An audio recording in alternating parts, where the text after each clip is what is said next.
with the rear, sorry, the front bush.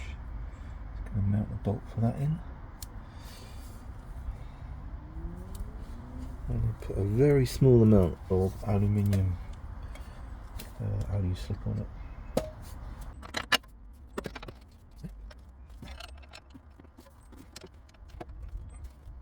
Same for the front, just a small amount of copper, well, alu slip on it this time. Just changing my slips, and then we'll see if we can just. I've done this wrong, haven't I? Because I put the bolt in before I put the arm in.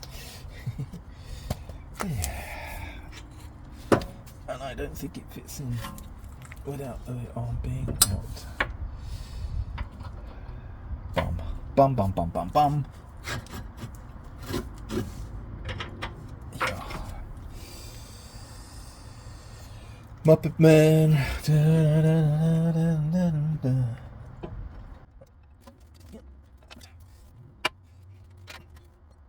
Right.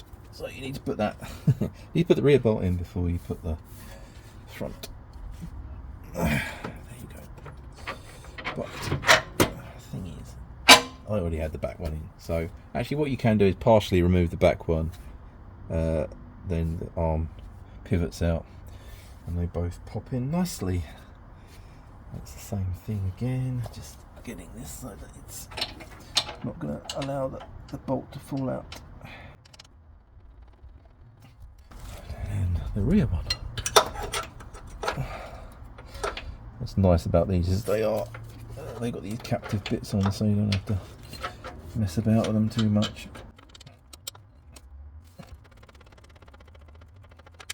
Just go and get my spanners and then I'll nip these up.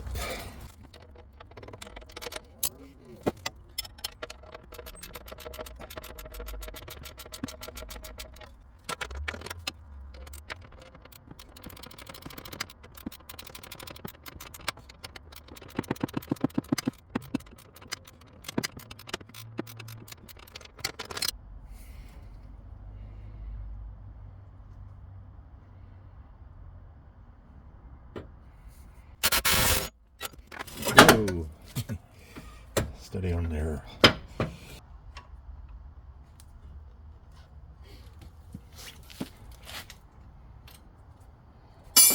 Right, that was a faff. Go on, Bennett. Ugh. These things. Right, but it's done. Get these back in.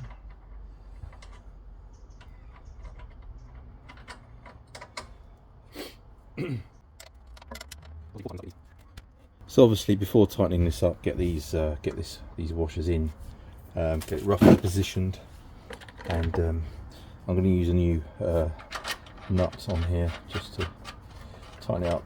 I know that I've got to replace this knuckle rose joint thing, but I can't do it today because I haven't got the part. But now I'm aware of it, I can get the part in and sort it out at some point.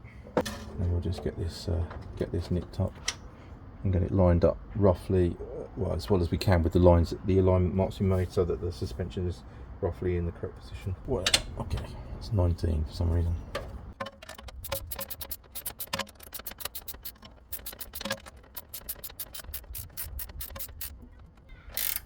Right, I've got that nipped up. I'm not going to do it up until the end. Then I'll get the alignment as close as I can and then torque it up to the correct torque.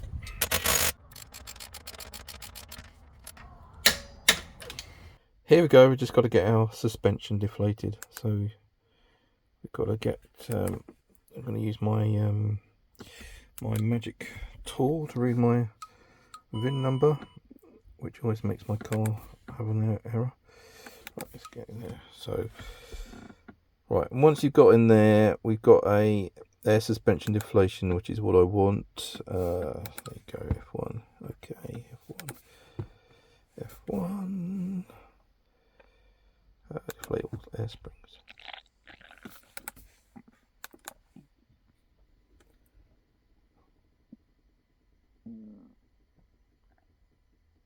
And for some reason, my iCar software always says communication failure, application failed, but I feel that I can feel the suspension's gone down. So it's done it, and then it does this kind of erasing fault codes, and then you go. But it gives you suspension fault generally, which is what the ping is, just because you're messing about with the suspension because the sensor's off. Okay, so what we've got to do is we've got to jack up from underneath the suspension strut, I think, and that will get us down to 485mm after deflating the suspension.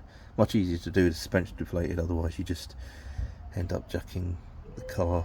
You can never get to that point, but you can't really tighten the top suspension arm nuts until you've got that correct suspension height. And then I'm going to hopefully get this right this time and tighten up the front bush so that it doesn't have any movement in it this time. So I put less alu slip in it than I did copper slip, and I could see copper slip on the bush when I took it out. So, and it's now got the bump stops in it, so I'm hoping it's just going to behave a bit better and will not be all sort of clicky and creaky, which is what it was doing, because it was moving as the suspension went up and down, which is not what you want, because otherwise the bush isn't actually functioning properly.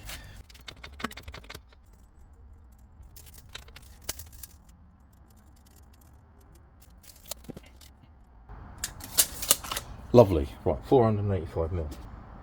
Now the exciting part of trying to do up the bolts from underneath.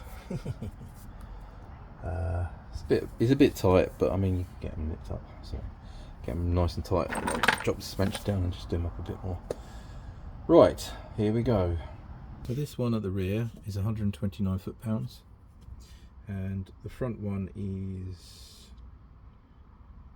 203, so it's pretty tight, but we're just going to have to do as well as we can and do it up as tight as we can in this kind of situation.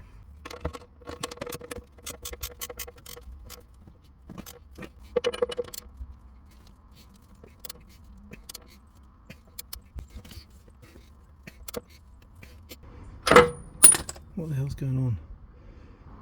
I hate this car. I hate you. I hate you, car. I've had enough of doing this kind of shit.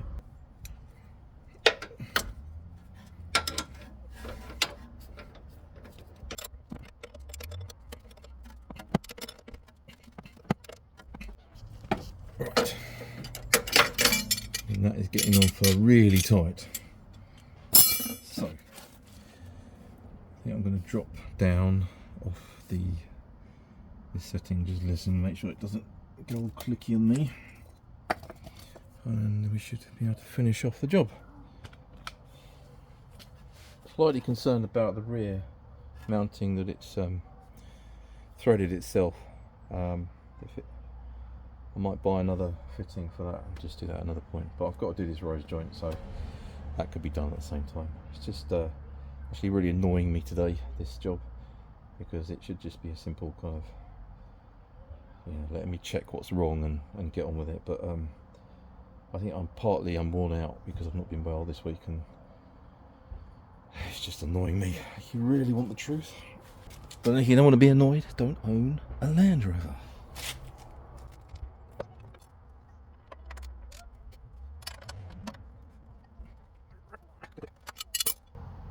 Right, get in there.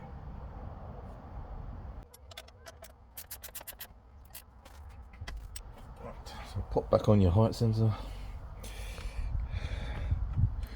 How are we doing? And then we just got to get everything else back in, like the brake pipe and all that. Brake pipe's the most faffy bit to do, so I'll do that now. And hopefully that will behave itself. Make sure that these are routed over this side, because otherwise you trap them incorrectly with the brake pipe.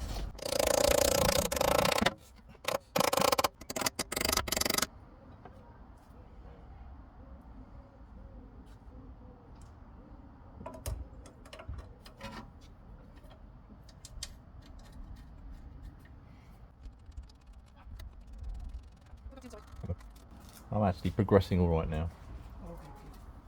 I was getting a bit fed up with it.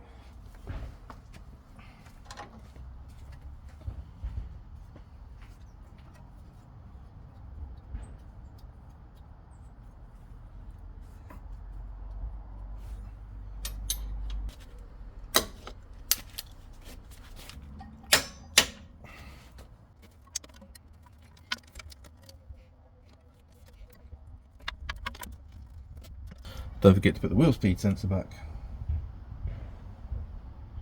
Gotta find the nut.